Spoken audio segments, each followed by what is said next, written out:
Yo, what's good? It's your boy Derek Branch, your SportsView360.com, covering the New Orleans Saints. And today's live stream, I'm going to talk about tonight's preseason matchup against the San Francisco 49ers. Game is on the road, 7 o'clock kickoff. We'll be showing on, I believe, Fox 8, if I'm not mistaken, another NFL outlets.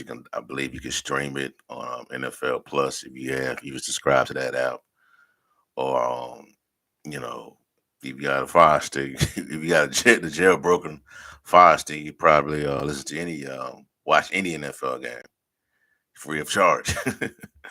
Well, anyways, man, I'm just going ahead and quickly preview that game and go over like four things I believe needs to happen for tonight's matchup tonight. I would say, ease everybody's, you know, concerns based on what I've seen over the last couple of weeks after that preseason game we saw last week. A lot of people were not satisfied with the ending product, despite the Saints getting the victory. But before I go into the game preview, uh, breaking down that matchup for tonight, I just want to talk about what went down a few days ago concerning at the time free agent safety, former Denver Bronco, Justin Simmons, who signed with the Atlanta Falcons instead of the New Orleans Saints. As many of you already know, there was a meeting between Simmons and the Saints front office that included a few players. I believe Tyron Matthew was there, if I'm not mistaken. I think Carl Granson was there as well at the meeting. They went out to dinner. According to the reports, the dinner everything went well during the meeting. But he left California without a deal, and then all of a sudden, um, Simmons had, like, it was at the time prior to that, there was just no movement on Justin Simmons. Nobody was talking about signing Justin Simmons until it came out that the Saints had interest. And then all of a sudden, out of nowhere, another team had serious interest in Justin Simmons.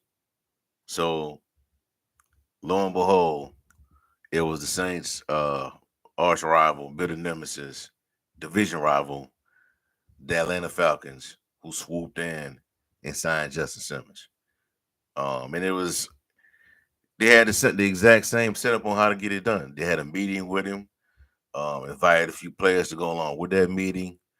A few days after that, closed the deal. He signed to the Falcons, 1 year deal, and I believe like in the ballpark of like $5 million, 1 year prove it deal.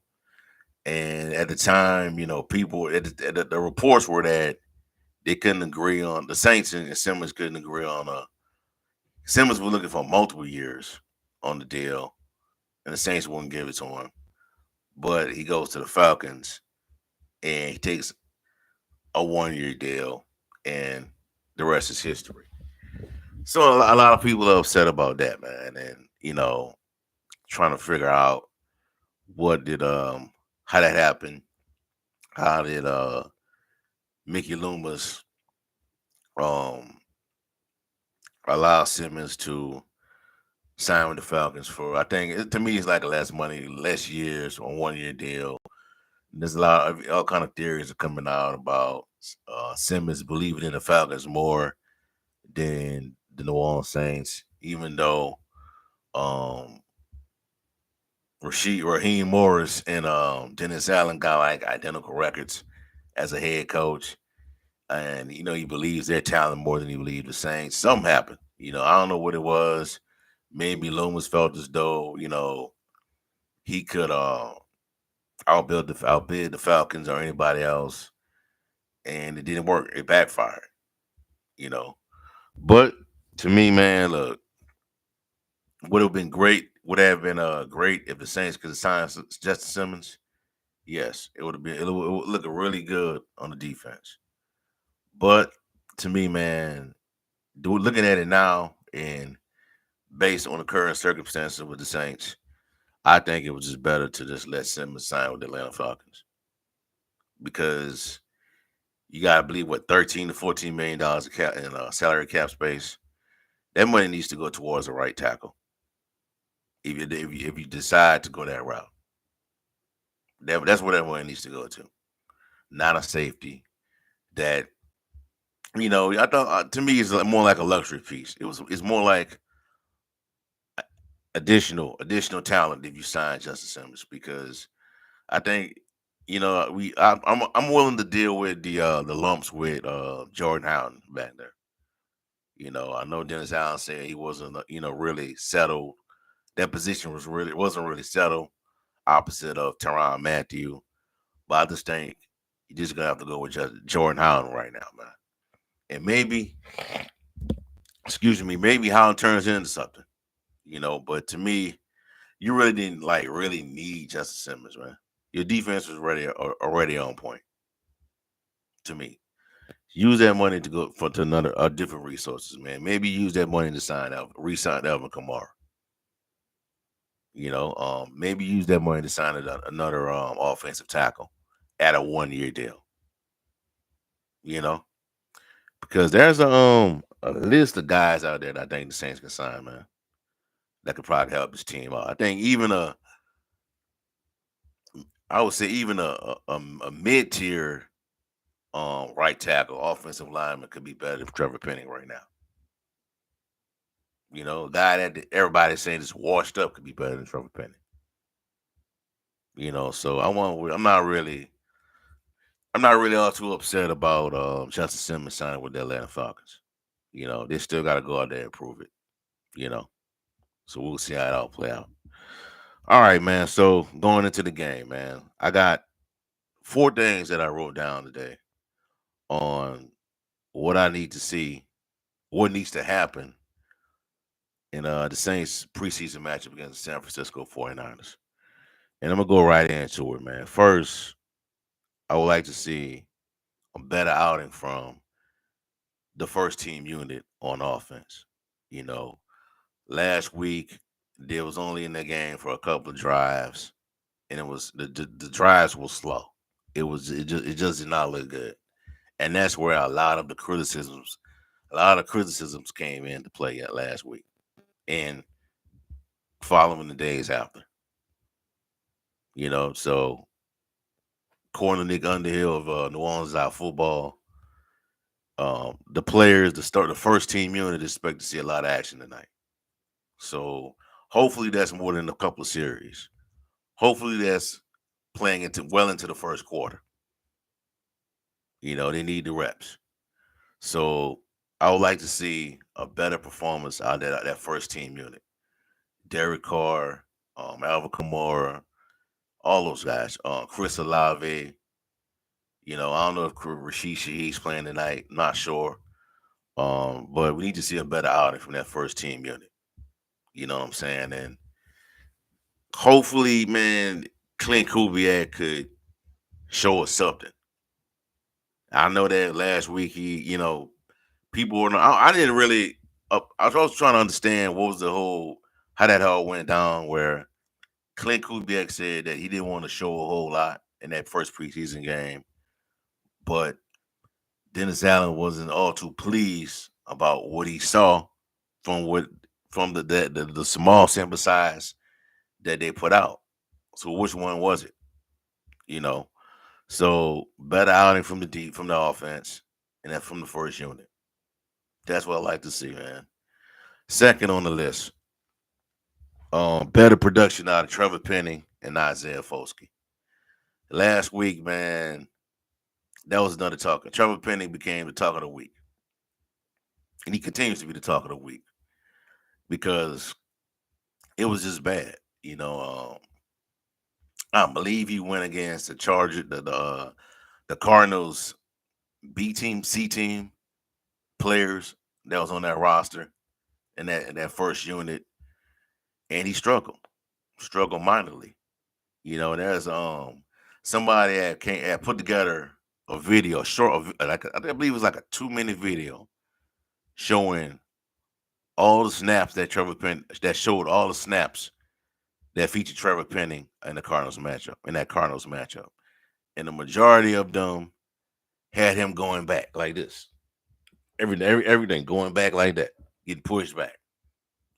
Or even some of them were showing him on the ground. So better performance from him, man. We got to see a better outing from Trevor Penning. Because if not, man, I think this if we see something, we see a bad performance tonight from Penning. I think that gives you the green light to go sign somebody, man.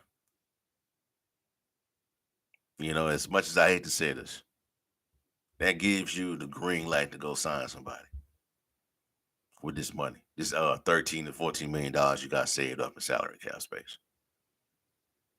Get sign somebody right now that can come in and help out. Because I think based on what's out there right now, these players could come in and do a better job than Trevor Penning. David Bakhtiari, with all his injury history, he can play. He can come in and play better than Trevor Penning. Uh, you know, um, Despite what he has gone through in the past, he's dealt with a lot of injuries.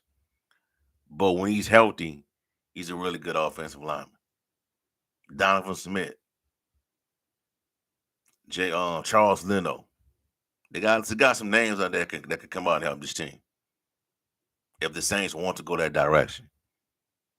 But man, look, let's. I hope I can see a better performance from this dude. You know, Isaiah Foskey. Let's see what you got, man. Last week, according to what I saw, according to what I read, watching the game, Isaiah Foskey was just out there getting cardio. But no, he wasn't making no play, just getting a lot of cardio, burning a lot of fat. Let's see what you got, man. Um, it's not looking good, bro. This just if these guys don't produce, Penning and Foskey, that's another red flag against Dennis Allen. That's another red flag against Jeff Ireland, the scouting department, because they've gotten a couple of hits in the draft. Trevor Penning looks good. Not Trevor Penning. Chris Olave looks like he's going to be a good player. Brian Brzee looks like he's going to be a really good player. Talise Fawanga looks like he's going to be a really good player. But other than that, man, the Saints have not done a good job drafting so far, man. After Sean Payton, man. You used a second round pick on Isaiah Foskey. You know, you thought he was a guy that can come in and maybe take the place of a Cam Jordan going forward. I think Foskey is Notre Dame's all time sack leader.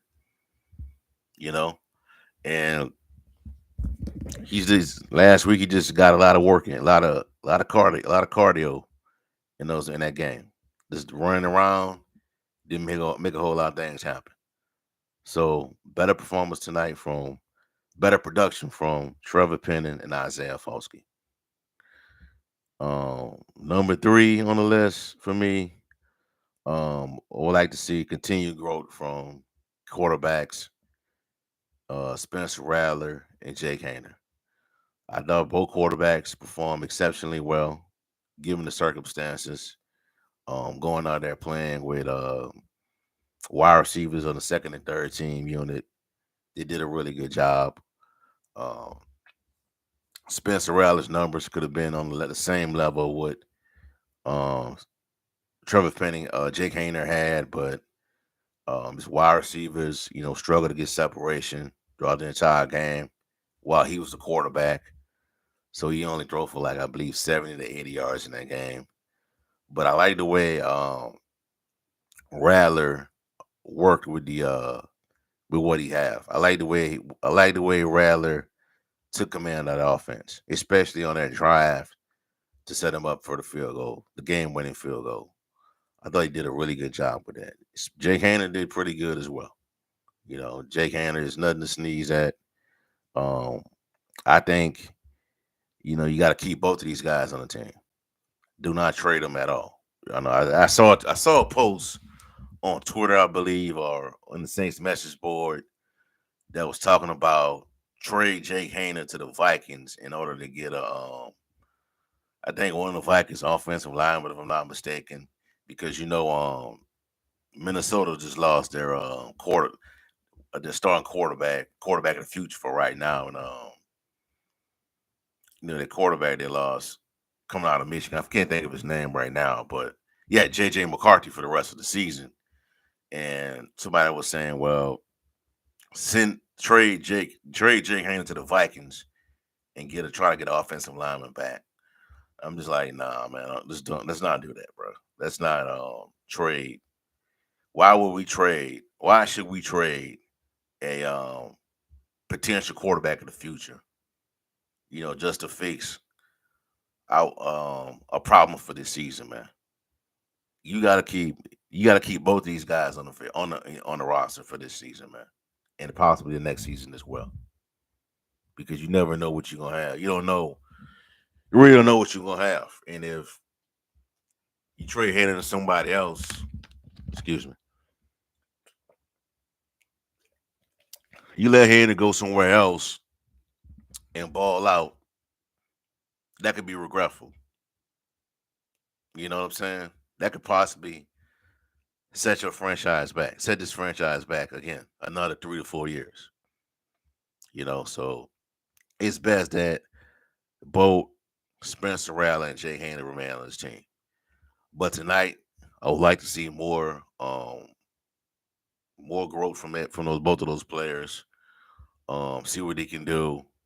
Hopefully, the receivers that they're working with are prepared, can get some separation, make plays, the whole 9 yards, and that gives us something to be positive about.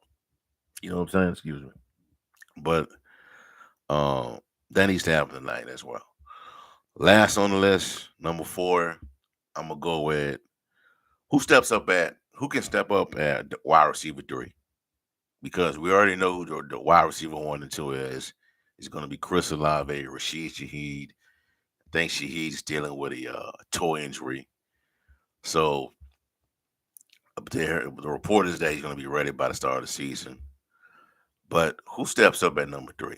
Is it Cedric Wilson's job to lose, or can somebody else come in and make another impression?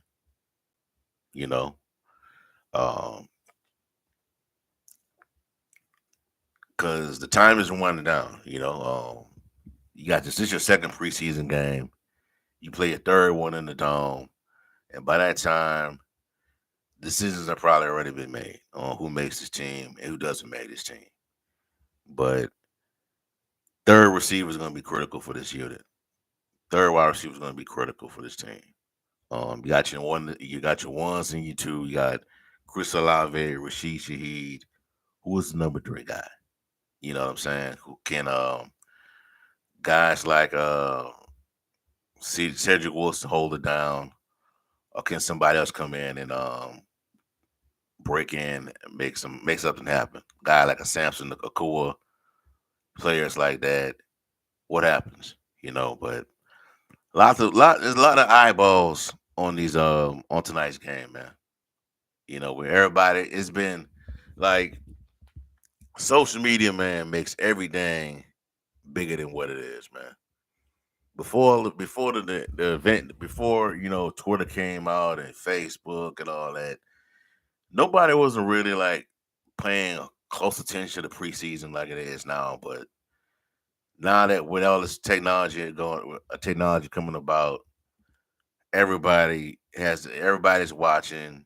You know, things are put under a microscope, and you know, the Saints just got to show something, man.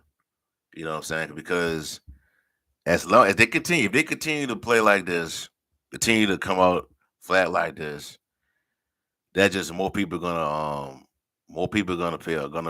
feel bad about the team. More speculation is gonna come about. It just they just gotta go out there and look better than what they did last week. Because if not, we still gonna have the same questions. You know what I'm saying? So we just gotta go out there. They just gotta go out there, produce, and put on a have a good put on a good outing. You know, ain't nothing really that much else they can do. You know what I'm saying? But Derek Carr has to look a lot better than what he did, man.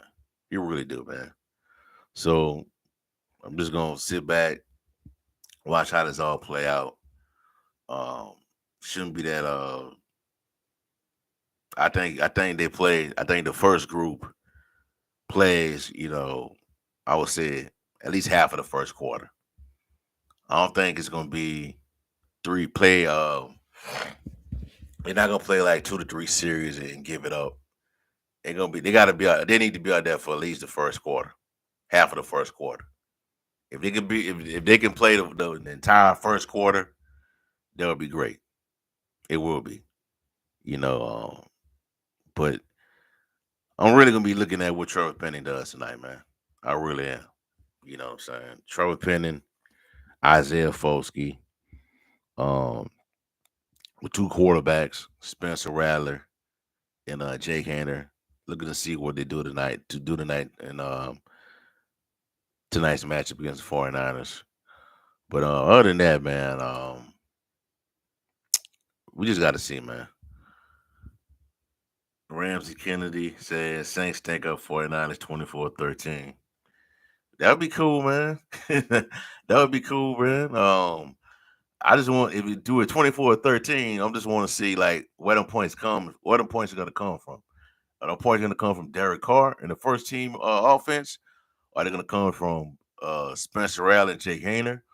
Who's gonna put up the 24 points, man? You know? But man, season haven't even started yet, and people got doom and gloom vibes about the team, bro. Anything that backfires against the Saints, people gonna have doubts.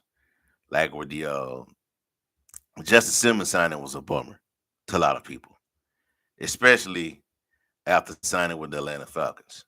That made it even worse. I think if you would have signed with somebody like the Eagles or the Cowboys, maybe the blow wouldn't have been that bad. But when you sidestep the Saints and go to the arch rival and sign, that's bad. That's like a huge bummer to the fan base. Rather to beat our car, man. He not beating our car, bro. I don't care what they say, what people say, man. It's gonna take a lot, Ramsey. Let me tell you, it's gonna take a lot for Dennis Allen to go to Derek Carr. Dennis Allen to bench Derek Carr and put in Spencer Rattler to be the starting QB. It's gonna take a lot, bro. Like Derek Carr has to miss out. Has to miss games, multiple games, multiple games for Dennis Allen to go to turn to Spencer Rattler to become the starting QB. And when Spencer Rattler's in the game, he has to play lights out. Like Spencer Rattler for Dennis Allen to name Spencer Rattler the Saints starting quarterback. Derek Carr has to be lost for injury, and when Spencer Rattler's in the game, he has to play like lights out. Spencer Rattler got to play like Russell Wilson did when he played in his rookie season with the Seattle Seahawks. He has to play like um, CJ Stroud did during his rookie year with the Texans last year. That's the only way Dennis Allen will consider Spencer Rattler to be the quarterback of the future. That's the only way. Now, if his stuff falls apart and they lose like 13, 12 games this year, they clean the house, I think. Dennis Allen is gone. Carr is gone. I don't think Spencer Rattler and they're gonna draft a quarterback. They're probably gonna draft a quarterback. Real talk. Or they could probably might rebuild that offensive line because they'll have a chance to draft Will Campbell out of LSU. So we'll see how that all play out, man. But Ramsey, it's gonna take a lot for Dennis Allen to bench Derek Carr. That's his guy. That's the quarterback he wanted. He had him when he was his quarterback when he was with the Raiders. So he's very familiar with him, and he's a quarterback. This is the quarterback he targeted when he became the head coach of New Orleans Saints after the team missed out on Deshaun Watson. So there's that. Anybody got anything else they want to ask? Anything else they want to add? Going once, going twice. Nobody got nothing. All right, so I'll you off right now, man. Give me a like, comment, subscribe to the channel. Let me know how you feel. What do you think needs to happen tonight in the Saints preseason matchup against the San Francisco 49ers? Check out sportsview360.com/Saints for latest content on the One Saints organization. I still have some reading content coming out in the next couple of days. I'll probably be doing a 53-man roster prediction. And that will be released on the site. So check all that out. Sportsview360.com/Saints. Please subscribe to the channel. Have a blessed day. Peace. I'm out. Who that?